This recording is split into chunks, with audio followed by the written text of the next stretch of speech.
శుభం వ్యాధి శ్రీ గురుభ్యో నమః. వృశ్చిక రాశి వారికి మార్చి 1వ తారీఖు నుండి 15వ తారీఖు వరకు ఏ విధంగా ఉన్న విషయాన్ని మనం ఇప్పుడు విశేషం తెలుసుకోవడం ప్రయత్నం చేద్దాం. వృశ్చికానికి తృతీయ స్థానంలో కుజుడు ప్లస్ శుక్రుడు యొక్క ప్రభావం కనిపిస్తుంది డైనమిక్గా. చతుర్థంలో రవి శని బుధుడు యొక్క ప్రభావం కనిపిస్తుంది. పంచంలో రాహు, షష్ఠ స్థానంలో బృహస్పతి అయితే లాభస్థానంలో కేతు ఉన్నాడు. ఏదిలాగున్నా వ్యవహారికంగా కేతు ఏకాదశం ఉన్నాడు కాబట్టి లాభదాయకంగా ఉంటుంది. వ్యవహారం అంతా లాభాలతో కూడి ఉంటుంది.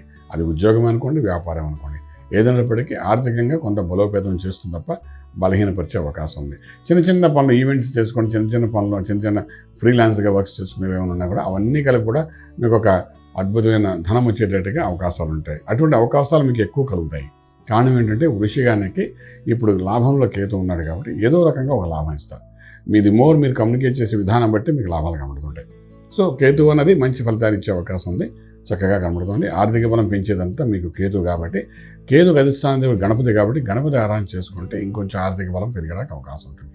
అలాగే వ్యాపారం చేసుకునే వాళ్ళు కూడా ఆ బలం పెంచుకోవడానికి నిత్యము గణపతి ఆరాధన చేసుకుంటూ ఇంట్లో నుండి బయటికి వెళ్ళడానికి ప్రయత్నించండి ఈ 15 రోజులు. అది కేతు వల్ల బెనిఫిట్ వచ్చేది. అలాగే మీరు పిల్లల ద్వారా జరిగే లాభాలు నష్టాల దగ్గరకు వచ్చినప్పుడు పిల్లలు విదేశాలు పంపించాలనుకున్నప్పుడు ఖచ్చితంగా అనుకూలమైన వాతావరణం కనబడుతుంది. విదేశాలకు వెళ్ళి సెటిల్ అవ్వాలి, ఉద్యోగరీత్యా అనుకున్న వాళ్ళు కూడా అనుకూలమైన వాతావరణం కనబడుతుంది. ఏదైనా 2 నెలల తర్వాత చేయాలనుకున్న దానికి శ్రీకారం ఇప్పుడు చేయండి.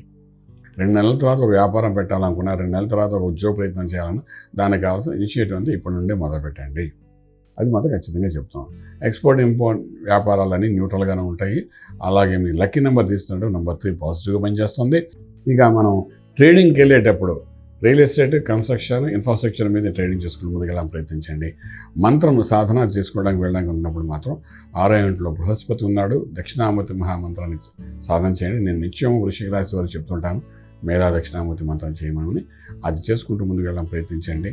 కొంతవరకు మీకు పంచమాధిపతి గురుడు కాబట్టి పంచంలో ఉన్న రాహు యొక్క పీడనం మీ కాకుండా మీ పిల్లలకి పంచంలో ఉన్న రాహు యొక్క ప్రభావం పడి వాళ్ళు ఇబ్బంది పడకుండా ఉండడానికి అన్ని రకాల పిల్లలకు కావాల్సిన అన్ని రకాల అనుకూలత ఏర్పడడానికి అవకాశం ఉంటుంది కాబట్టి మేధా దక్షిణామూర్తి మంత్ర సాధన చేయండి.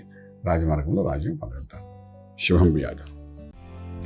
ఈ వీడియో మీకు నచ్చినట్లయితే మీ మిత్రులకు షేర్ చేయండి. అలాగే మా ఛానల్ను సబ్స్క్రైబ్ చేయడం మర్చిపోవద్దు. Thank you.